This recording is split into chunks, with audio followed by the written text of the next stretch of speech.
Last week, I made a video talking about the fact that in the lore of A Song of Ice and Fire, there are only 5 places in Westeros that are considered cities, and how I found that very strange given the sheer size of Westeros. In fact, there were many places that I assumed were cities, the likes of Maidenpool or Duskendale, that in fact I discovered were not. In this video, I want to look at the reasons why these places are not considered cities, and what stopped them from becoming them, and why there are so few in Westeros in general. I think something that is really easy to forget when we are talking about this issue is the sheer size of Westeros. On paper, it seems like a normal sized country until you dig a little bit deeper and realise George R. R. Martin designed Westeros on a huge scale. From the size of buildings such as the High Tower and the Wall to the actual size of the landmass itself. Many people assume that Westeros is about the size of, say, the United Kingdom or Spain. But in reality, it's about 3,000 miles long and 900 miles at its widest, where the UK, for example, is about 600 miles long and 300 miles wide at its widest. So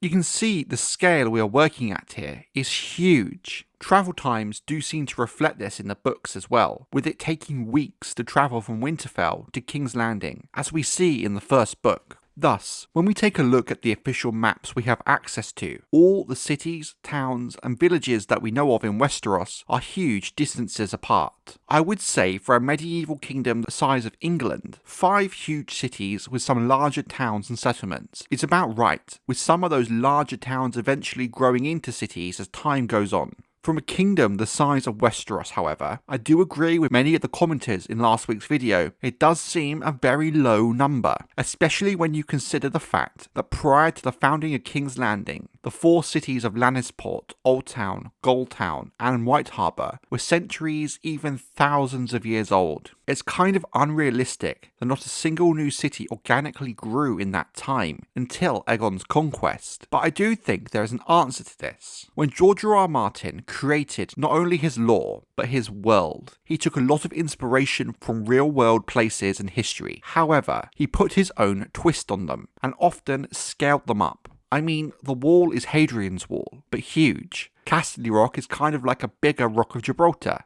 The High Tower is a supersized lighthouse of Alexandria. Westeros itself is also based a lot on British and Irish history. When we take a look at the maps of these countries and scale them up to Westeros' size, the major cities and locations and the way they are distributed stays about the same. Hence, why it seems there are too few cities for a country the size of Westeros. I try not to overthink the scale and distances of Westeros too much, because when you do sit down and think about it a bit, there's a lot that doesn't actually make sense. But I appreciate in the book, for the most part, there is a sense of consistency, even if there are a few times where it does get a little bit inconsistent. But those are very rare. When you factor in the size of Westeros and how George R. R. Martin created it, it does start to make a little bit more sense. In some cases, the lack of major cities does make sense. For example, in the north, the population density is very low. Thus, it would make sense there's only one large city, with most of the other settlements being small towns and villages. You then have places like the Vale, where much of the population live around the coast due to the harsh interior terrain thanks to the mountains of the moon.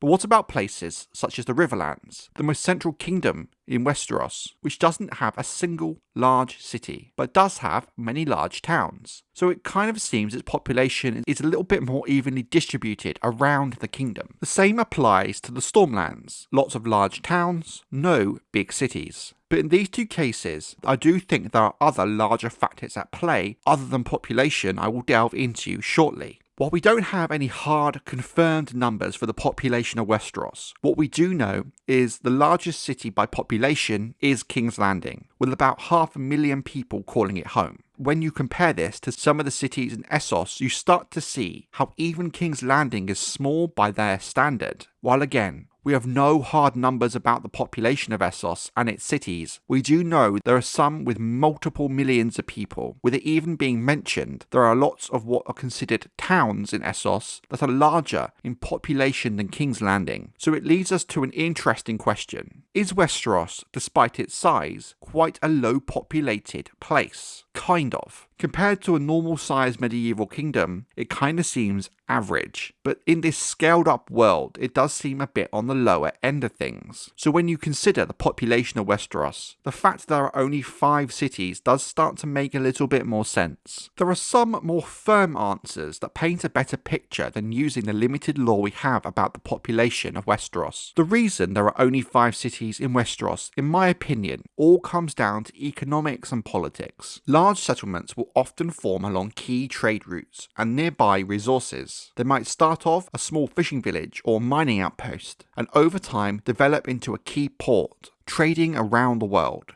Or if you take a look at the Riverlands, you have a string of medium to large towns that follow the banks of the Trident, which in itself is a key method of trading goods around the Seven Kingdoms. We have Lannisport, which is the only major port on the western coast of Westeros, and it grew its trade thanks to all the gold mined from Casterly Rock and the jewellery that was then made in Lannisport itself. It was also the outlet for all the ore and metals mined from the rich nearby hills. Old Town became popular, I believe, mostly due to its location. You have the Honeywine River that allows goods from deep inside the Reach to travel to the port at Old Town. Plus, Old Town is a really good trading post if you want to trade with Westeros but don't want to risk passing the Stepstones, which for the most part of history was either pirate controlled or a complete war zone. Goldtown grew because of its natural harbour, being able to host one of the very few ports in the Vale thanks to its difficult coastal terrain. Goldtown becomes even more important when you consider that it's the only way to trade goods in and out of the Vale. White Harbour again is located on a natural harbour, with both easy access to the narrow sea, and thus the free cities, and other ports, plus the White Knife River, which allows goods to be traded in and out of the interior of the north. This key location that's made House Manderley such an important part of the north since they moved there from the Reach. Then we get to King's Landing. And this is where you really start to see maybe the biggest factor in what defines a city of Westeros. The best way to demonstrate this issue is to take a look at the town of Duskendale, which is just north of King's Landing. It's one of the largest towns in Westeros. So large it frankly could have been a small city. Before King's Landing, it was the key trade location in what would later become the Crown Lands, with goods from the Riverlands and beyond being funneled through Duskendale across the Narrow Sea and to the other ports of Westeros. Duskendale is potentially thousands of years older than King's Landing, yet King's Landing grew into a city in 10 years. How is that even possible?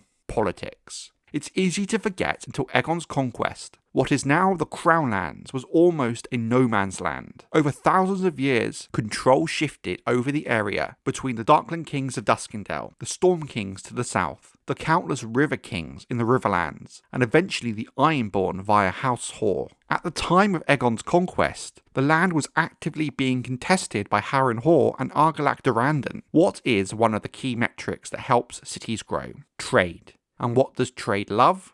Stability.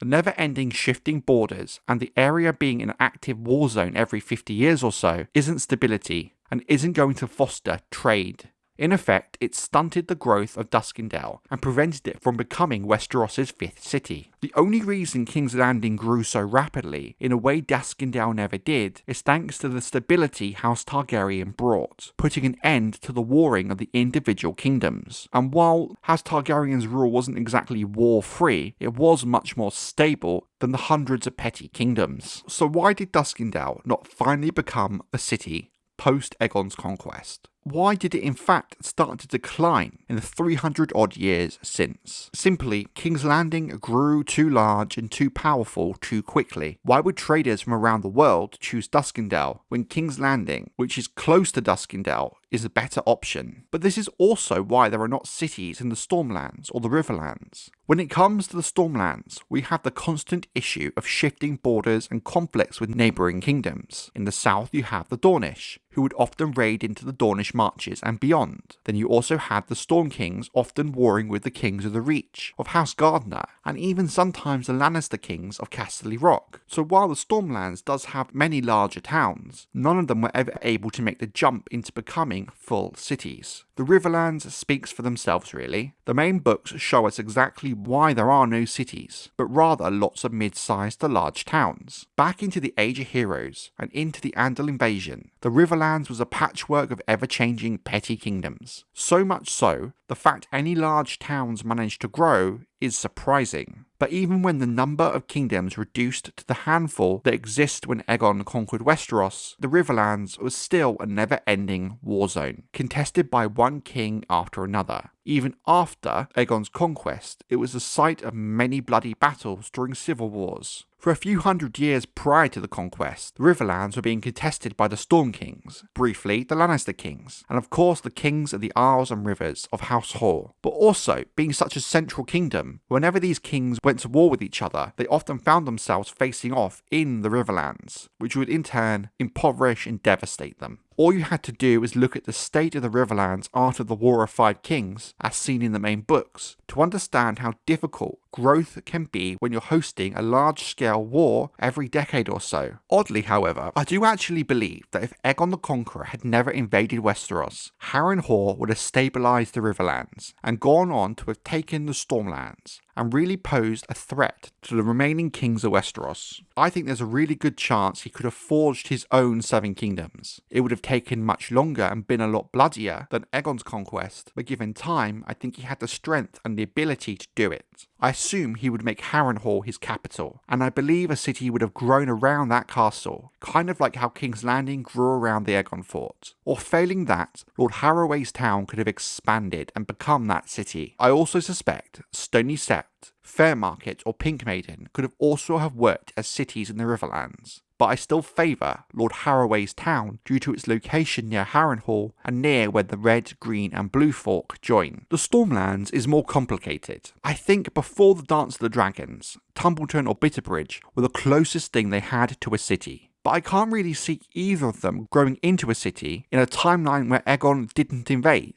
When you look at Dorne, I still do find it quite odd that the Shadow City around Sunspear is not actually considered a city, given how many people actually live there, compared to the other places in Dorne. It is effectively the largest single settlement in Dorne, being a key trading post as well. But I think unlike the other kingdoms, Dorne's lack of cities is much more to do with the hostile environment and how culturally different the Dornish are from the rest of Westeros. They're in a similar position as the Ironborn, where their environment really prevented the growth of towns into cities. The Iron Islands does of course have Lordsport, which is a large town, but the reason it's never expanded into a true city comes down to the low population of the Iron Islands, as well as its lack of natural resources and trade, with a bigger focus on the raiding culture. While of course the Ironborn do trade, it's not ingrained in their culture the way raiding is post-Targaryen conquest. Does the fact there are only 5 cities in Westeros make sense? No, not really. By rights there should be more, and really I would consider some of these larger towns proto-cities. But it's all very much a symptom of George R. R. Martin's world-building methods. I also think there may have been some intent in this design, in the respect it really shows the impact conflict and war has on a nation and its people. It damages their prospects and stunts their growth,